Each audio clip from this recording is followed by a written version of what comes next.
Harvard communication study 2019 বলছে আপনি যদি প্রতিদিন আপনার বলা ইংলিশকে রেকর্ড করেন এবং সেগুলোকে রিভিউ করেন তাহলে আপনার ইংলিশ অনেক বেশি ডেভেলপ হবে। বিকজ যখন আপনি ভিডিও করতে যান অনেক ইনফরমেশন নিয়ে কিন্তু ভিডিওটা করতে যান, বাট ভিডিওটা যখন আমাদের সামনে আসে ক্যামেরা ফোবিয়ার কারণে অনেক কিছু আমরা ভুলে যাই। যখন আপনি আবার ভিডিওটা রিপ্লে করতেছেন কোথায় কি বলতে যাচ্ছিলেন এবং কি বলতে পারেন না সেটা কিন্তু ব্রেন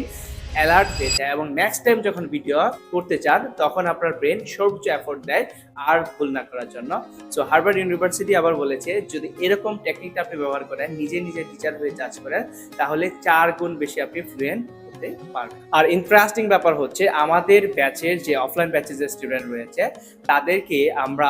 প্রথম 40 দিন এইরকম ভিডিও করতে বলি এবং এ টু জেড গাইড করি কিভাবে এআই ব্যবহার করে এই ভিডিওগুলো করতে হয় এবং আমাদের ক্লাসে তারা হচ্ছে প্রত্যেকদিন এই ভিডিওগুলো দেখায় যেগুলো তারা বাড়িতে করেছে, যা তাদের মামলিং প্রবলেম ইভেন্ট ফ্লুয়েন্সি অনেক বেশি ডেভেলপ করে।